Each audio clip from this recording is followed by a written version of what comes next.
Absolutely is. And you can see behind the scenes we're going to talk about now, Glastonbury, of course.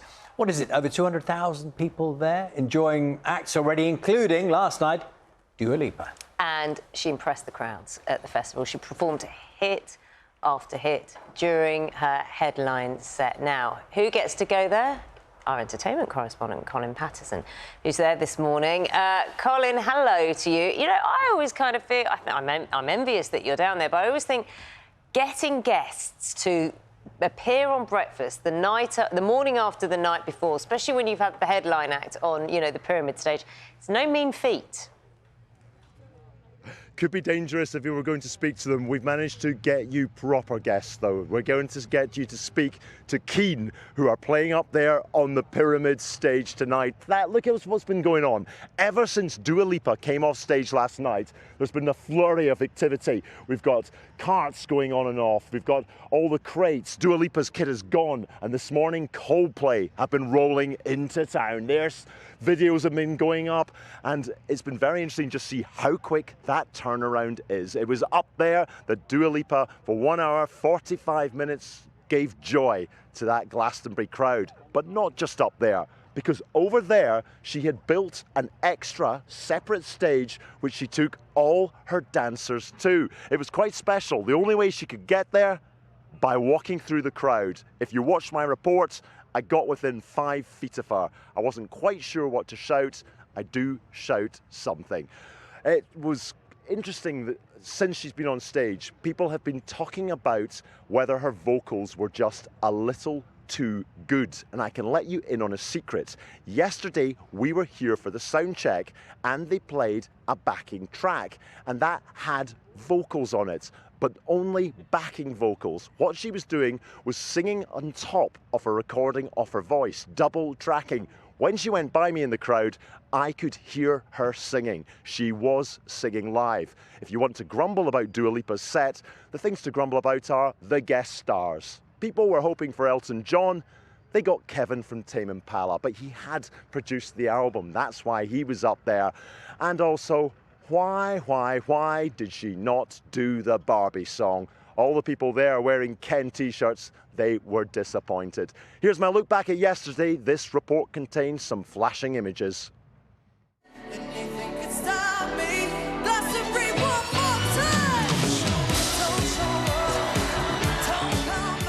Dua Lipa with a triumphant headlining set. This was pulsating pop performed to 100,000 people.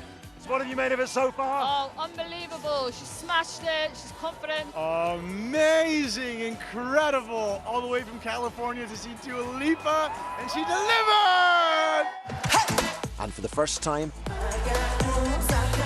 a Glastonbury headliner danced in the middle of the crowd by heading to a separate stage. There she is! Hey! High five! Everything was loud, booming, so much bass, the crowd loves it. Let's get physical! She said she's going to turn into a nightclub, and it was a nightclub.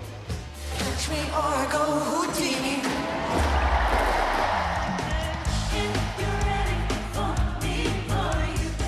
Earlier, Sugarbabes attracted such a huge crowd at West Holt's, barriers were put in place to close off the entrances. It was a case of one in, one out, much like the Sugarbabes. It's the second time this has happened to them at the festival. 2 years ago, the police shut down the area around the Avalon tent while they were performing due to overcrowding. It strikes me they book you on the wrong stages. There's an obvious one that needs the Sugarbabes on it. To be honest, you know what, it's actually quite nice. We've worked our way up, and you know what, and every time we've just kind of proved ourselves that we have the great support, and if we do get the Pyramid, or soon, then we, you know, it will happen. It will happen. I now think after today, like, why not dream big?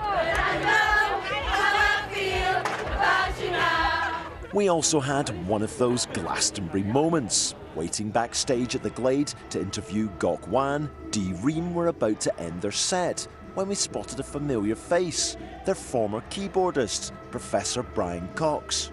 Are you going on for the big one? Of course. Because I think I can remember it. How does it feel to be back with Dream? Because I haven't done this song since 1997.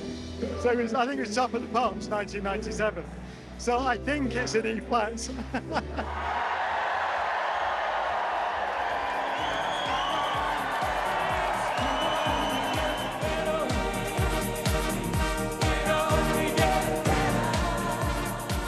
That was off the scale. Yeah, it was great fun.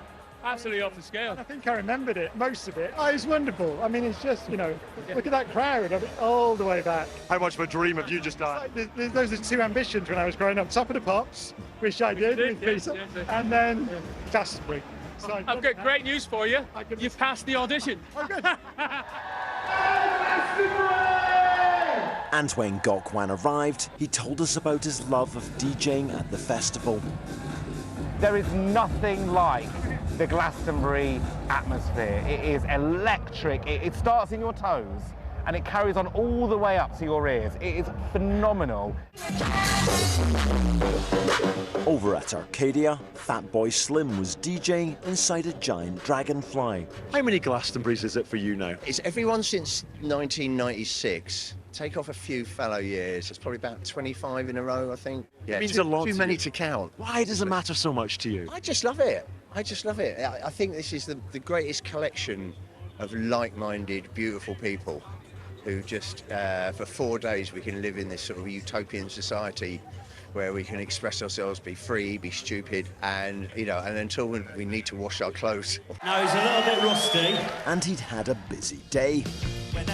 Earlier on the Pyramid stage, during Paul Heaton's set, he was part of a hugely unexpected House Martins reunion, the band they were both in back in the 80s. What a good place to be. Don't believe that. 38 years ago, I made my Glastonbury debut on the Pyramid stage with the House Martins, and Paul beautifully asked me to come and join him on stage, so I got up and played Happy Hour, which was just a really emotional moment for me. When did you last perform together on stage anywhere? 1988. Seriously, Yeah. 1988? 1988. When the House Martins split up, you've never been back and on we together? We did swear we would never reform. It's going to start the questions, isn't it? I can stop the rumours right now. Happy Hour indeed. Glastonbury's ready for another 24 happy hours. Yeah, lots of reunions this Glastonbury already. Not only D-Ream, not only the House Martins, the XX got back together. Damon Albarn also made a cameo on the other stage. But I'm going to speak now to a band who will be up there later this afternoon. This is Keane, this is Tom, this is Tim, and you have been up there 10 years ago. It was a Saturday. In fact, no longer than that, 2005. Yeah. It was a Saturday. You were on, and the headliners were Coldplay. Today, it's a Saturday, you're on, and the headliners are Coldplay. How does that make you feel? Nothing's changed, really, has it? Tim? Yeah, it's Groundhog Day. No, it's amazing. I mean, it's amazing to be here again after, that's nearly 20 years, yeah. Well, it's a special time for the band because you have this 20th anniversary of Hopes and Fears this year. This album, your debut, sold almost 3 million copies now in the UK, 9 times platinum. At least you can divide it up, 3 silver discs each then. But what made you want to do a tour? And you'll be playing a lot of it today off that album. Yeah, well, that record really changed our lives, and in a way that we never kind of imagined. In fact, I remember Glastonbury in 2004. We'd been in America and we flew back. I think we can show a bit. We've got a little bit of you on the other stage. Nice. Yeah. Well, we flew back and the record had been out for a few weeks. We had no idea the impact it had in the UK. And we got back, we played the other stage, and it was just a sea of people all singing the words of the songs. So, I think it's just about honouring that record and the special place it has for us and for clearly a lot of fans as well. I was saying how as soon as she was off stage, Dua Lipa's kit was getting off. I've been watching Coldplay flight cases. Where's Keane's kit? Hopefully it's here somewhere. Otherwise it's going to be like an acoustic gig or something. But yeah, it'll be the crew will be. We've got here at like 3 a.m. or something. They'll all be working really hard, getting it ready. From a slightly nerdy point of view, how do you cope? Do you get a sound check? How does it work? You don't get a sound check, no. Unless you're the headliner. And even, I mean, we're so used to doing festivals these days as bands, it's basically just plug and play, and you have all your monitoring and all of that stuff is something that you bring your own people with you. So it's generally a fairly straightforward thing. You don't struggled too much with the sound. We have had the odd one where, Yeah. you know, over the years, you'll sort of go out and Tom will launch into the first song and just nothing happens. You know, that is part of the nature of festivals. That's a difficult one because you want to start your set with one that everyone knows so you don't lose your crowd. But do you risk wasting one of your good ones if the mic's not even turned on? That is a dilemma that we have on a regular basis. Yeah, I think you just got to hit them hard. I think, especially here. You got to tell us now. What's your opening track today? We're going to play Bend and Break first up. One of the singles from. Yeah, well, actually, I'm not sure it ever was a single in the UK, but it's been one of those songs that sort of seems to have an enduring popularity. Now, often when I have to interview acts on breakfast at Glastonbury, they go, "Don't tell them we're in a hotel, please. Don't tell them we're in a hotel."